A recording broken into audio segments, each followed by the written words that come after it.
and welcome to So You Think You Can Dev. Today is part two for our Women in Tech series, and part two featuring Janie Longfellow, the Chief Product Technology and Customer Success Officer at Nicus Software. We are really excited to continue our conversation with Janie. We got a lot of great insights about her experience as a woman in technology, about her journey from the tech side of an organization to more of a product portfolio management and customer success side. I'm really excited to keep diving in and learning more about how she synthesizes these various aspects of her role. So welcome back, Janie. Oh, thank you. All right. I would love to understand more about how you work as a leader. So you've held leadership positions that bridge product, technology, and customer success. How do you balance the needs and priorities of these different areas when you're setting a larger strategic direction? Yeah, well, I think the first step is what's our common ground? What's our end goal, right? What's the parts we can all agree on? I think if you can get everybody united on where we're trying to go, um, then that's what you can build up the details and the plan on, right? So we don't want to have any, we're a SaaS company. We don't want to have any customers churn. Well, does everybody agree? Yes, Mhm. everyone clearly agrees that we should do that. Then you can kind of build to the next step. I think the other thing is you want to build trust and empathy between the teams, so that everyone is thinking about what can I do to help, or what can my department do to help, instead of always making it someone else's problem. Um, I think a lot of that comes down to, and myself as a young developer would have hated hearing this, but a lot of that comes down to talking to those people, Mhm. right? And understanding, what is it like for the person in support? What is it? Why does my product person keep harping on this thing that's, I think, is stupid, right? Mhm. I think you have to, one of my great mentors said that our goal, working between product and development, was to build shared understanding and assume positive intent, Mhm. right? And I think that ends up being the basis of kind of how I try to build my teams. If you disagree, often it's because we don't understand, right? Mhm. We don't understand their experience, we don't understand what they're talking about, and we need to get to the bottom of that. Now, you might still disagree, but at that point, it's going to be, well, I value A over B and you value B over A, and somebody can make a call about that. I think the other thing that's really important, and normally speaks to the health of the teams and the company, is, do you assume that the other team is doing their best work and is doing their best, and whatever their gaps or problems that creates for your team are um, oversights or Mhm. limitations of resources? Or is it like, oh, those guys don't understand? Right. And so anytime I start to notice that kind of language, I run multiple teams, so I sit with one team and hear how they talk about another one. Normally the way to deal with all of those things is you got to go spend time with those people. You have to talk to them. You have to walk a day in their shoes. Yeah, I think that's a really good point. Especially, I think people working in their own roles are really focused on what they're doing, right? It's hard to see the big Mhm. picture sometimes unless you have real channels to facilitate that. And so, Absolutely. oh, go ahead. Well, and one thing that we actually started doing is, you have, I'm sure a lot of people have this, you have company goals, and then you have department goals, and then you have individual goals. Um, we, for a while, actually had cross presentations of all the department goals, what they were and how we did them across all of my various teams. Because if you don't know what those guys are, my infrastructure team is having to re-update all of our domain controllers. No one knows about that. And Mhm. frankly, even the technical developers are like, I don't care, that's not my problem. But if infrastructure doesn't call you back immediately when you have whatever problem you have that's impacting you, like, maybe they have a bigger problem that they're dealing with. And unless you see what their overall goals are, a lot of people just, you know, aren't paying attention, don't understand, and make assumptions there. For sure. And I think another piece of this that's really interesting is you're working across very technical teams, very less technical teams, and then customers who, they're not looking at the Right. back end of things, right? They're just seeing what works Mm-hmm. and what doesn't. And how are you, at least within your organization and whatever is in your locus of control, kind of helping to break down some of those technical barriers, so that there aren't as many silos? Yeah. So the great thing is, I I work with such a great team. I'm very, very lucky. Um, Part of it is again that planning together, right? And a lot of it is back to communication, teaching people how to talk to each other effectively, right? If you have some technical person who starts talking about the library version and the threading, your product people are going to glaze over, right? But if they say, hey, when we have multiple users log in and they're all running, um, 10,000 rows of data simultaneously, there's performance problems, data integrity problems. Well, people can understand that, right? But we have to make an effort to communicate in that way. And I started doing that just by, I've sat in both chairs, right? So I Mhm. could hear them talk about something technical and I could translate it and say, I think what you're saying is this, right? Mhm. Which everybody would understand. Um, and what has happened over time is people start to notice, and you notice when people hear you better, right? Mhm. You notice when product suddenly you're like, no, we really do have to upgrade this library because otherwise we're going to have all of these problems. And they're like, whatever, that's tech debt. We don't have room for it in my Mhm. release. If you talk about it in a different way, you can really get them on board. And so I think it takes practice. It's a little bit of cultural change, but I think across the organization, we really try and we make an effort to have. I know nobody wants to have lots of meetings, and neither do I, but the only way you work these problems out is getting people face to face. The email argument back and forth is the enemy of Mhm. of getting to a good resolution in a lot of cases. And so, you have two emails back and forth, and we're like, let's just get on a call for 15 minutes and talk through this and listen to everybody's points of view. Um, and as much as possible, have all the cross-functional people present. I Mhm. think the other thing that has been wildly successful is the demo, right? That's a classic thing um, that comes from Agile and running sprints and doing a sprint demo.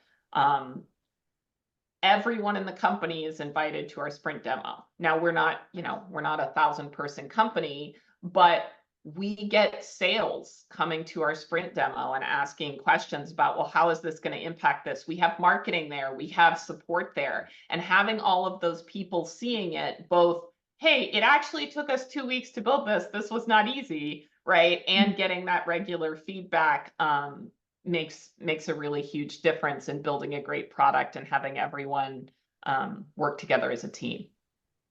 Yeah, no, that's I think really great to hear. I mean, it sounds like for you, the most important thing for cross-functional teams is building this trust, ensuring these open lines of communication, face-to-face communication.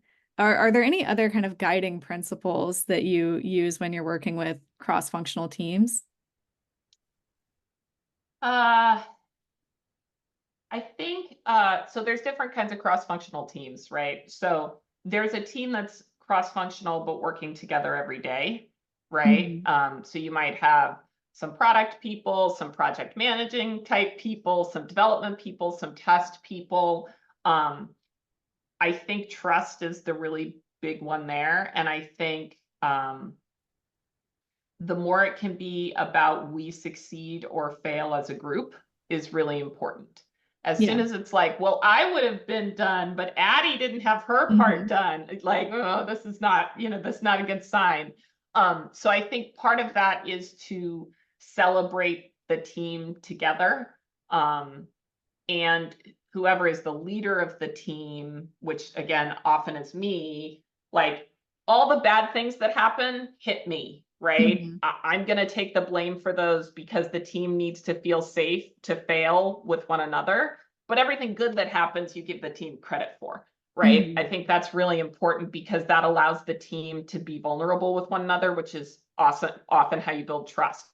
If there's a concern that they're going to get blamed by the big boss when something goes wrong, that does not encourage people Mhm. to kind of be honest and vulnerable about some of those things. um, I think when you talk about more cross-functional leadership, right, I have 4 or 5 department heads. um, as much as possible, a classic thing is somebody will bring me a problem, right? Which I don't mind. I'm an engineer. I love to solve problems, right? Mhm. Like my Mhm. job has not changed in that way.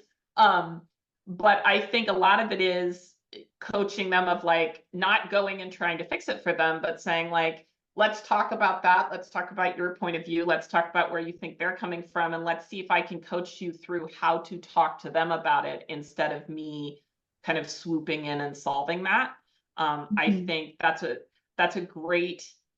It's an uncomfortable thing to do when you start having some of those conversations about it. And I think, and this is true for anyone, it's not just cross-functional, although that's where it happens the most often. Um, Anytime if you're going in to try and get them to take your problem, you're probably not going to be successful. If you go in and you say, I think we have a problem. Do you Mhm. agree that we have this problem and how can we solve it? What can I do and what can you do? I think you immediately start going in with it's not you and it's not me, it's us. And that's where, that's how teams get successful, is feeling like an us. Yeah, for sure. And I appreciate that you laid out some really concrete things that you can do to kind of facilitate that. I think it's easy to say, oh, we should work together and we should, all trust each other. But unless you're really putting some practices into place, that may not happen organically. Um, Yeah. and I think it's also, everyone's working toward the same goal. And sometimes we forget that when we're all just kind of focused on our own piece of the puzzle. Yeah. I think the other thing, and this is a place where, the technical folks may have an advantage, is um, data is very powerful, right? A Mhm. lot of places where cross-functional teams get into trouble is you have 2 points of view, but you can't really prove anything, right? Mhm. So if you can produce data, that's really powerful. So this is one that will probably speak to the developers. Uh, we were running a project and I don't know, I was being asked to estimate it and I said, oh, it's going to take however much time, 4 months. And the customer facing person was like, it shouldn't take that long. And in fairness, he was super experienced. He had done this kind of work before. So it wasn't just the like, oh, I wish developers weren't so slow, right? He Mhm. had experience himself to say, like, I've done this and that doesn't ring true to me, right? And how long it should. And I said, well, I don't know. So we started collecting data. What kind of work are we doing? How many hours does it take? And I know that's tedious data to collect, right? No one likes logging time, but we ran the project and it was actually even more hours than I had said. And all of a sudden it wasn't like, oh, well, we could dig down and like, where did the time go? And what we found when we dug in was, because we had the data, we could look at it together and he would say, oh, here is where we should have led the customer to a simpler solution instead Mhm. of letting them lead us to this complexity thing. That would have saved us 400 hours, right? And so I think especially for engineers who move into management and leadership roles, we're so used to trying to think about things in this very analytical way. Being able to collect data. Now, if you take the data and you say, ha ha, I have the data, you don't, I win, that's not Mhm. going to work well, Mhm. right? But I think saying, well, here's the data I have, let's look at this together and figure out why this doesn't match what you expect. Because if there's a way to do this better, like we all want to do that. Mhm. And I think that can really help. And then all of a sudden it becomes, it isn't your opinion and my opinion. It's an interpretation of meaningful facts. And there can still be multiple interpretations, but again, you're back to that, like, well, we have this common ground that we know to be true. Yeah, no, absolutely. And I think having that problem solving, that oriented mindset can be a huge advantage. Um, and now I have a kind of unfair question for you, which is about prediction. Oh, Um, yeah. so how do you kind of envision the future of product technology and customer success? How are they going to evolve in tech companies, or are there any kind of trends or shifts that you see on the horizon? Yeah. So I think that the answer to this is, so it depends a little bit on size, right? Mhm. In bigger companies, those roles today are further apart, right? Because big companies tend to have more specialized departments, more specialized roles. In smaller companies, you have more people who wear multiple hats, right? Or it's a little bit the divisions between the groups are softer, right? There's more people who kind of have their foot in multiple worlds. Um, I think that successful product teams are going to need to get closer to customer success. Um, I think there has been a long history of kind of technology and product sitting a little bit further away, Hmm. right? And technology the furthest, right? But even product isn't necessarily there. It's being interpreted. Personally, I have seen that our product team is the most successful the closer they are to the customer. I think most product teams feel that way. Customer success is with those people every day. They know what they're like, they know what their challenges are. And so uh, it's different. It's a different role. So I don't think those are going to merge or anything, but I think you're going to see product get closer to customer success. Um, I think I am not worried about AI taking all of our jobs. Hmm. Certainly not developer jobs, but I do think that AI makes testing things, building a quick proof of concept easier. You still have to have a really good developer to get solid production code for most things, in my experience, but AI can get you a big jump there. Um, and back to that, trying to build shared understanding. If product can use AI to whip up an interface or that kind of thing to say, like, here's how it could look, I think that can really speed the iteration on requirements, the iteration on interfaces, whatever that might be. So I think people need to be open to that and open to that moving a little bit faster. But to be honest with you, successful companies are ones where these departments work together as you know um, important specialized parts of a larger whole. And I don't think that's going to change, right? If Hmm. your product team is engaged with your technology team and your technology team realizes that they have users and they're not writing code for robots, at least most of us aren't, um, right? I think that's the teams that are going to be most successful. And I think we're going to continue to have great opportunities for individuals to grow and have a big impact in all three of these areas. Got it. No, thank you so much for sharing your perspective. All right. Well, we are hitting the top of the hour. So Janie, thank you so much for joining us and sharing your insights. It was great to hear about the intersection of product and customer success and how you can be a more effective leader with your teams. I think there are some really great takeaways about how to communicate effectively, especially when you're talking to the engineering, the technical side, as well as more of the business side who's looking at the big picture. How can you really make those inroads and be more effective and successful as a leader at your company? All right, listeners, thank you so much for tuning in, and please keep an ear out for our next episode, which will be coming out soon. Have a great rest of your day.